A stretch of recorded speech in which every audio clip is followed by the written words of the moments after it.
Have you ever noticed swelling in an arm or leg that just, well, it doesn't seem to go away? Maybe it feels kind of heavy or your skin feels really tight. Well, today, we're going to dive into a condition that affects millions of people but is so often misunderstood. We're going to talk all about lymphedema. So, here's our plan. We'll start with those first telltale signs. Then we'll get into what lymphedema actually is and who's most at risk. After that, we are absolutely covering the best treatments out there, and we'll wrap up with some real-world strategies for living a full, active life with this condition. All right, so let's jump right in with the experience itself. How does this thing actually show up? What are those first little clues that something might be off? This right here, this is the big one. We're not talking about the kind of puffiness you get after a long flight that, is gone the next morning. No, this is a persistent, chronic swelling. It's the kind that really sticks around and makes you wonder, what is going on here? And it's not just what you see. People often talk about this feeling of heaviness, almost like that arm or leg is just weighted down. Your skin might feel super tight, like it's being stretched, and that can really start to limit your range of motion. Yep, these are the classic clues that point toward lymphedema. Okay, so what's actually happening inside the body to cause all this? Let's peel back the layers and get right to the root of the condition. What's the mechanics behind it all? Basically, you can think of lymphedema as a plumbing problem in your body. See, you have this amazing drainage network called the lymphatic system. It's awesome. It manages fluid and helps your immune system. But if that system gets blocked or damaged, the fluid, which is called lymph, it just can't drain right. It gets backed up and boom, that's what causes that swelling we were just talking about. And this kind of blockage usually happens in the limbs. So arms and legs are definitely the most common spots, but it can for sure affect your hands and feet too, which if it's not treated, can really get in the way of everyday life. Now you might be thinking this sounds like a pretty rare condition, right? But honestly, that couldn't be farther from the truth. Let's take a look at just how many people are living with this all over the world. I mean, that number is just staggering. An estimated 250 million people.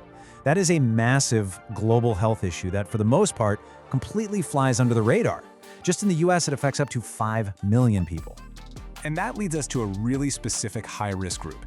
Cancer treatments, especially breast cancer surgery where they have to remove lymph nodes, are a major cause. In fact, somewhere between 20 and 40% of breast cancer survivors who have lymph nodes removed will end up developing lymphedema. That's a really critical connection to understand.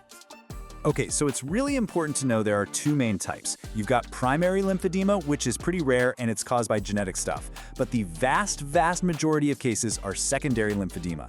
This is the kind that's triggered by something else that damages the lymphatic system. We're talking surgery, radiation, a bad infection, or even obesity. And look, this is why catching it early is so incredibly important. If you just leave it alone, the condition can get worse. The tissue can actually start to harden. That's a process called fibrosis. And the whole area becomes way more vulnerable to serious skin infections, like cellulitis. All right, so we've gone through the problem. Now let's get to the most important part, the solutions. There's a really effective plan for managing this, so let's check it out. So this is the big question on everyone's mind, right? With something chronic like this, what does treatment even look like? Is there actually any hope for getting better? And the answer is a huge, resounding yes. While we don't have a permanent cure yet, lymphedema is absolutely manageable. This is the key message here. The goal isn't some magic fix. It's about consistent, effective control.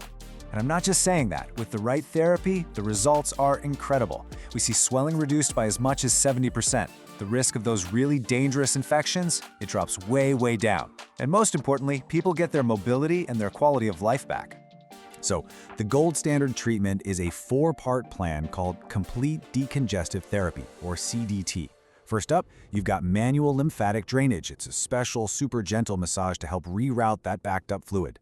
That's followed by compression therapy, using custom sleeves or stockings to keep the fluid from coming right back. The third piece is therapeutic exercise. Think low-impact movements to get things flowing. And finally, super careful skin care is key to protect the skin and cut down on infection risk. All 4 of those together, that's the plan.